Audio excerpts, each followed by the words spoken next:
Hi friends, ఇండియాలో కొన్ని ప్లేసెస్లో ఎలాంటి రహస్యాలు ఉన్నాయంటే వాటి గురించి ఇప్పటికీ కూడా చర్చలు జరుగుతూనే ఉన్నాయి. రాజస్థాన్లో ఉన్న కుల్దారా విలేజ్ వాటిలో ఒకటే అని చెప్పొచ్చు. అయితే గత కొన్ని సంవత్సరాల నుంచి ఈ గ్రామం నిర్మానుష్యంగా ఉంటోంది. ఇక్కడ ప్రశ్న ఏంటి అంటే అసలు ఈ విలేజ్లో ఏం జరిగింది?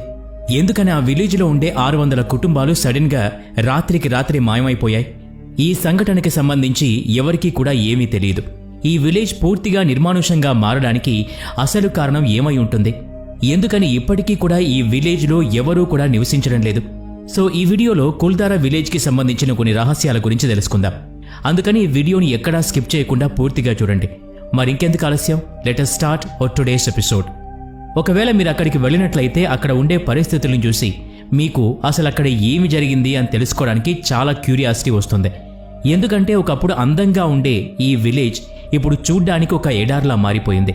ఈ కుల్దారా విలేజ్ ఇప్పుడున్నటువంటి పరిస్థితుల్లో ఇంతకుముందు ఎప్పుడూ లేదు.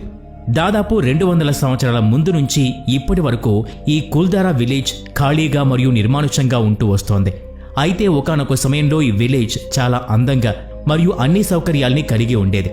ఇండియాలో ఉన్న అతి భయానక ప్రదేశాల్లో కుల్దారా విలేజ్ కూడా ఒకటి. ఈ విలేజ్కి దగ్గరలో నివసించే కొందరు ఇక్కడ దయ్యాలుంటాయని చెప్తూ ఉన్నారు. ఎందుకంటే వాళ్ళకి ఆ విలేజ్ నుంచి అప్పుడప్పుడు ఆడవాళ్ల కేకలు అలాగే పిల్లల ఏడుపు శబ్దాలు వినిపిస్తూ ఉంటాయని చెప్తున్నారు. అలాగే ఆ ప్లేస్ని విజిట్ చేసిన టూరిస్టులు కూడా వాళ్ళు ఆ విలేజ్ మొత్తం తిరిగి రిటర్న్ అయ్యే సమయంలో కారు గ్లాసెస్ మీద చిన్నపిల్లల చేతి గుర్తులు ఉండేవి అని చెప్తూ ఉన్నారు. అయితే వీళ్ళు చెప్పిన వాటిలో ఎంత నిజం ఉంది, ఎంత అబద్ధం ఉంది అనే విషయం గురించి ఎవరికీ తెలియదు. కానీ రాజస్థాన్ గవర్నమెంట్ చేసిన కొన్ని పనుల వల్ల ఈ విషయం అనేది నిజంగా జరిగినట్టుగా మారిపోయింది. రాజస్థాన్ గవర్నమెంట్ ఆ విలేజ్కి 4 వైపులా 2 కిలోమీటర్ల దూరంలో ఒక బౌండరీతో ఒక పెద్ద గేట్ని కట్టించింది. అంతేకాదు ఆ విలేజ్కి కేవలం డే టైంలోనే వెళ్లాలని, సాయంత్రం సమయం దాటితే అక్కడికి ఎవరూ వెళ్లకూడదని రూల్ కూడా పెట్టింది. అలా అక్కడ సాయంత్రం 4 గంటలు దాటితే సెక్యూరిటీ గార్డ్స్ కూడా అక్కడ ఉండడానికి సాహసం చెయ్యరు. హిస్టరీ ప్రకారం ఒక రాత్రి పూర్తి గ్రామం ఖాళీ అయిపోయిందని మాత్రమే తెలుసు. రాజస్థాన్లో చాలా ఫేమస్ అయిన గోల్డెన్ సిటీ ఒకటి ఉంది. ఈ గోల్డెన్ సిటీ పేరు జైసల్మేర్. ఇది అందమైన సిటీస్లో ఒకటని చెప్పొచ్చు. ఈ సిటీలో లగ్జరీగా నివసించడానికి ఏమేం సౌకర్యాలు అవసరమవుతాయో అన్నీ కూడా దొరుకుతాయి. ఇక్కడ అన్ని కట్టడాలు కూడా యెల్లో కలర్లో ఉంటాయి. అందువల్ల సూర్యుడి కిరణాలు పడ్డప్పుడు ఈ సిటీ బంగారంలాగా మెరిసిపోతూ ఉంటుంది. ఈ సిటీ నుంచి కేవలం 18 కిలోమీటర్ల దూరంలోనే కుల్దారా విలేజ్ ఉంటుంది. జైసల్మేర్ ఎప్పుడూ అంత రద్దీగా మరియు హడావిడిగా ఉన్నప్పటికీ ఈ సిటీకి దగ్గరలో ఉన్న కుల్దారా మాత్రం ఎప్పుడూ నిర్మానుష్యంగానే ఉంటుంది. అలాగే జైసల్మేర్ నుంచి కుల్దారాకి వెళ్లే రోడ్లు కూడా ఎప్పుడూ ఖాళీగానే ఉంటాయి. అక్కడి నుంచి ఎంత వెతికినా కూడా ఒక్క వెహికల్ కానీ మనిషి కానీ కనిపించడం జరగదు. అంతేకాదు మీరు కుల్దారా విలేజ్కి 2 కిలోమీటర్ల దూరంగా ఉన్న గేట్ని దాటినప్పుడు మీకొక విచిత్రమైన ఫీలింగ్ కలుగుతుంది. ఎండలో ఉన్నప్పుడు ఆ వేడి యొక్క ప్రభావం గురించి మనందరికీ తెలుసు. అయితే కుల్దారాలో ఆ వేడిని మనం ఫీల్ అవ్వలేం.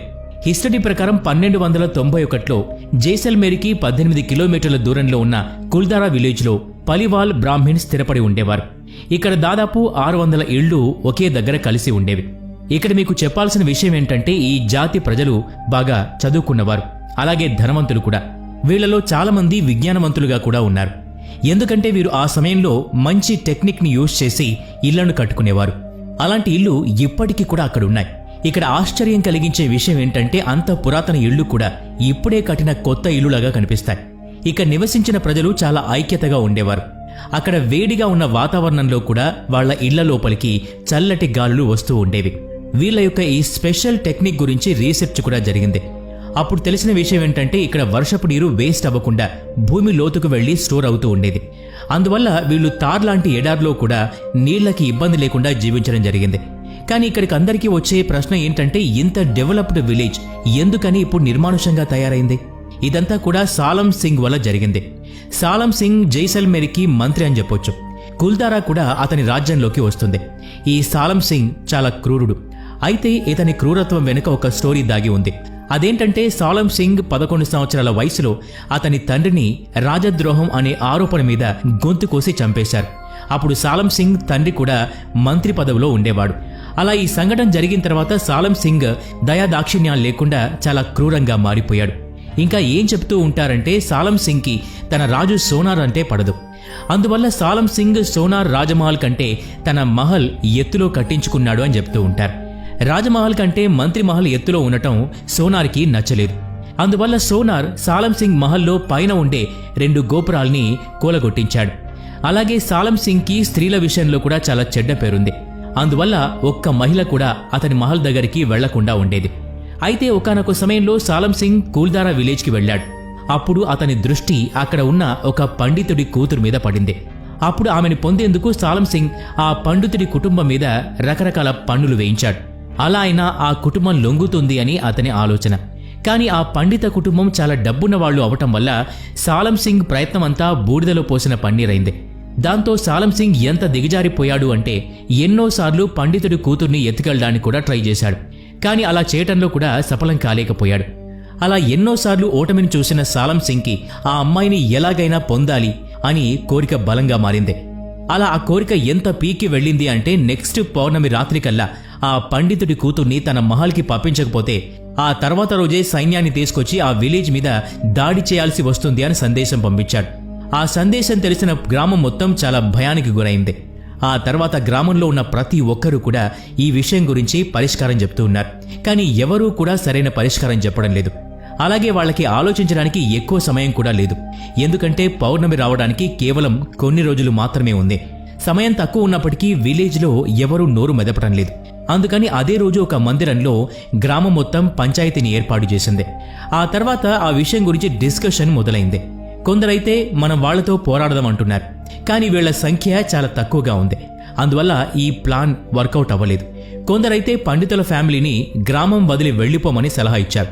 కానీ అలా చేస్తే సాలం సింగ్ ఆ గ్రామాన్ని అస్సలు విడిచిపెట్టడు అని అందరికీ బాగా తెలుసు.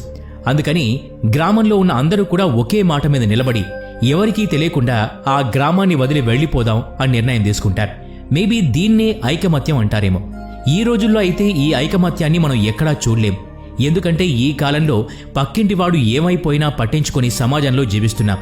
కానీ కుల్దారా గ్రామంలో ఒక అమ్మాయి గౌరవాన్ని కాపాడడానికి 600 కుటుంబాలు గ్రామాన్ని వదిలి వెళ్లిపోయాయి.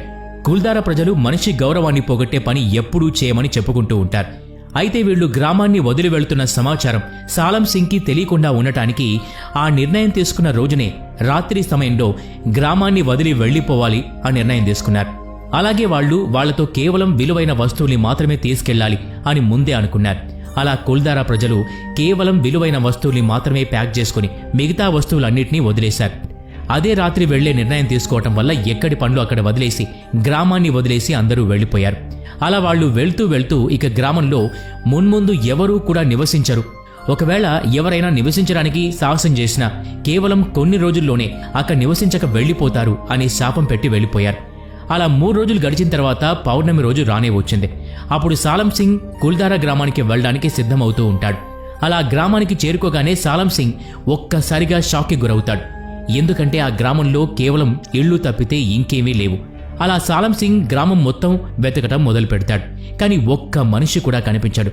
ఆ తర్వాత ఆ గ్రామంలో ఉన్న వాళ్ళు ధనవంతులని చెప్పి ఏమైనా సంపద ఉందేమో అని వెతుకుతాడు. కానీ అతనికి ఏమీ దొరకదు. ఆ తర్వాత సాలం సింగ్ సైన్యం అక్కడ నివసించే ప్రయత్నం చేస్తుంది. కానీ వాళ్ళకి ఆ గ్రామంలో ఎప్పుడూ మంచి జరిగేది కాదు. ఎప్పుడూ కూడా ఏవో సమస్యలు వస్తూనే ఉండేవి. అందువల్ల వాళ్ళు కేవలం కొద్ది రోజుల్లోనే ఆ గ్రామాన్ని ఖాళీ చేసి వెళ్లిపోయారు. 2013లో పారానార్మల్ సొసైటీకి చెందిన కొందరు ఆ గ్రామంలో నెగటివ్ ఎనర్జీ ఉంది అని చెప్పారు. అయితే ఆ గ్రామానికి చెందిన 600 కుటుంబాల ప్రజలు ఎక్కడికి వెళ్లారు అనే విషయం గురించి ఇప్పటి వరకు కూడా ఎవరికీ తెలియదు. కానీ వాళ్ళందరూ కూడా వేరువేరు ప్లేసెస్లో జీవించడానికి వెళ్లిపోయారు అని అందరూ చెప్పుకుంటూ ఉంటారు. అలా కుల్దారా విలేజ్ నిర్మానుష్యంగా మారిపోయింది. సో ఫ్రెండ్స్, మీరెప్పుడైనా కుల్దారా విలేజ్ లాంటి ప్లేసెస్కి వెళ్లారా? ఒకవేళ వెళ్తే అక్కడ ఎలాంటి ఇబ్బందినైనా ఫేస్ చేశారా అనే విషయం గురించి కామెంట్ చేయండి. వీడియో నచ్చితే లైక్ చేయండి, షేర్ చేయండి. అలాగే మన